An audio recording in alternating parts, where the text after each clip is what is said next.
Have you ever felt that there are doors you simply cannot open, paths in your life that seem completely blocked?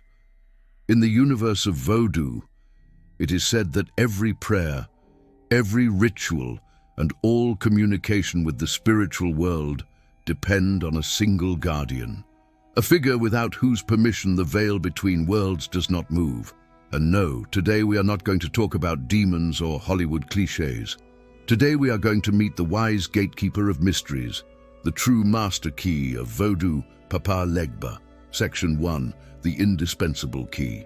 To enter Vodou, it's not like you just pick up the phone and call the spirits. It is a religion with structure, order, and protocol. And at the center of that protocol, there is an absolutely essential figure, the first spirit who must be invoked in every ceremony and the last to be dismissed. That is Papa Legba. Imagine an immense palace full of powerful beings, the lower, who are the spirits governing different aspects of life.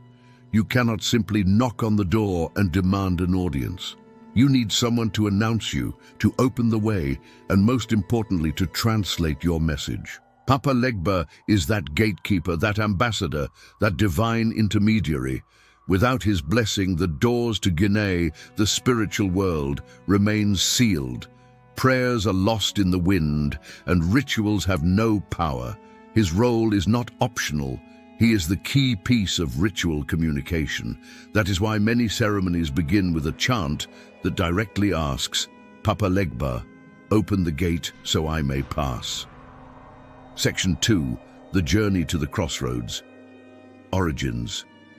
To know the true Legba, we must travel through time and space, far from the Caribbean and long before Haitian Vodou existed as we know it today. Our journey takes us to West Africa, to the ancient kingdom of Dahomey, which is now the nation of Benin.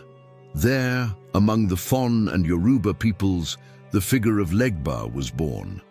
In his African roots, he was a complex deity, sometimes a protector, a healer, and even a god of fertility, often represented as a young, virile, and powerful man. When millions of Africans were torn from their homes and forced into slavery in the New World, they did not travel alone. With them, they carried their faith, their spirits, and their gods. In the brutal conditions of the Haitian plantations, slave owners tried to erase their identity and religion completely, mixing people from different tribes so they could not communicate and imposing Catholicism. But faith is incredibly resilient. And in that crucible of oppression and resistance, Legba began to transform. The enslaved, brilliantly, and in order to preserve their beliefs, began to camouflage their deities under the guise of Catholic saints they were forced to venerate.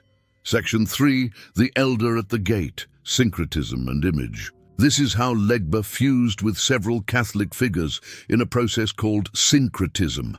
The most famous association is with Saint Peter, and it is a logical and brilliant connection. If Saint Peter holds the keys to heaven in Catholicism, then Papa Legba, who opens the doors to the spiritual world, could be venerated under his image without raising suspicion. He is also associated with Saint Lazarus, the beggar often seen with crutches and surrounded by dogs, and with Saint Anthony, the patron of lost things. This cultural fusion gave Papa Legba his most well-known image in Haiti and New Orleans. No longer the young man of some African traditions, but a wise and humble elder. He is portrayed as an older man, often hunched and leaning on a crutch or cane. He wears simple clothes, sometimes rags, and a straw hat to protect him from the sun. He is almost always seen smoking a pipe or drinking black coffee or dark rum. And by his side, faithfully, is a dog, an animal sacred to him. But don't be mistaken, this image is not one of weakness, but of accumulated wisdom. He is the grandfather who has seen it all, who knows every path and every secret. Section 4, the master of languages and paths, his role and power. So, what is Papa Legba's main job? He is the guardian of the crossroads. But we are not only talking about dirt roads and dusty paths. He governs the spiritual crossroads, that exact point where our world and the divine meet. He is the gate, the potomitan, the central pillar that connects both realms. His most amazing power is communication. It is said that Papa Legba speaks all human and divine languages. He is the universal translator. When a practitioner prays or makes an offering, Legba is the one who takes that message and translates it so that the other lower can understand and respond. Without him, communication would be chaos.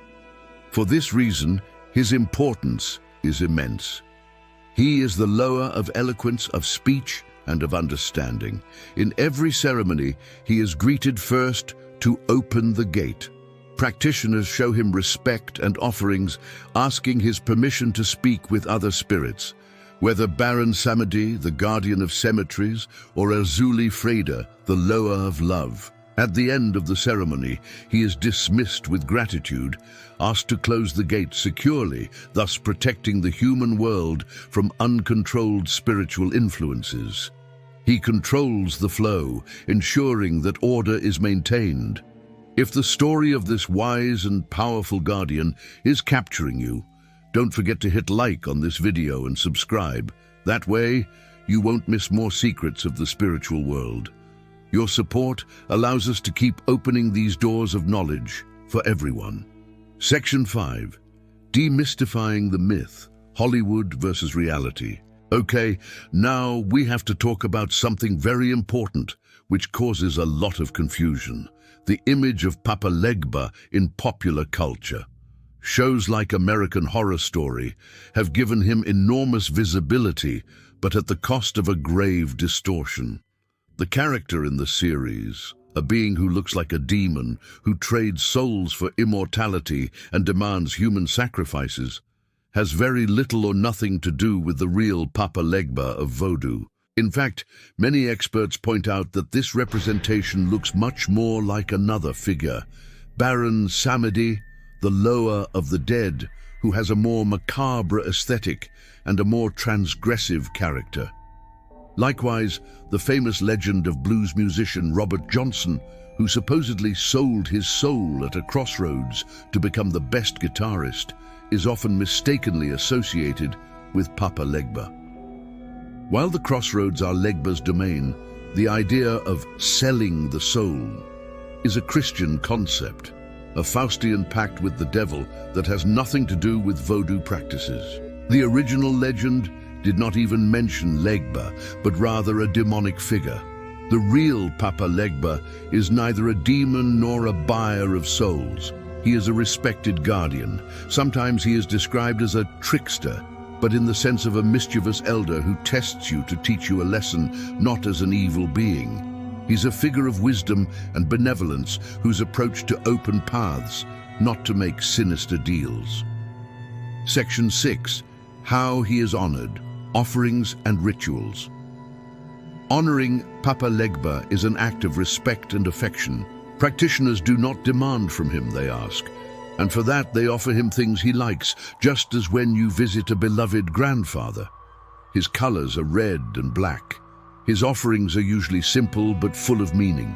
He loves sweets and candies, tobacco in the form of cigars, strong black coffee without sugar and dark rum. Palm oil is also often offered.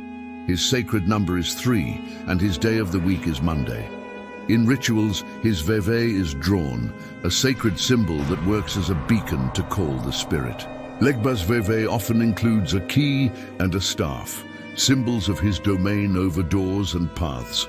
Offerings are placed upon this symbol to invoke his presence. It is key to understand that this is not about buying his favor, but about showing respect and creating a connection, recognizing his power and his place as the great communicator. Conclusion: the legacy of the guardian. In the end, Papa Legba is much more than a spirit in a pantheon. He is a profound symbol of the African diaspora. He is the memory of an ancestral past, a testimony of cultural resistance in the face of brutal oppression, and the personification of the wisdom we all need to navigate the crossroads of life. He teaches us that in order to move forward, we must first honor those who came before, and that communication, understanding, and respect are the true keys that open all doors. He is not a figure of terror, but a teacher and guide, the elder who waits patiently at the crossroads, not to claim your soul, but to ask where you want to go and help you find the right path. He is the guardian of secrets, yes, but also the wise hand, offering you the key to discover them for yourself. Now that you know the true guardian of the crossroads, what do you think of his role? Is there any other loa or spirit of Vodou you would like us to talk about? Tell us your opinion in the comments. And if you want to keep exploring the mysteries of the world's religions and mythologies, don't forget to subscribe and activate the bell. Until next time.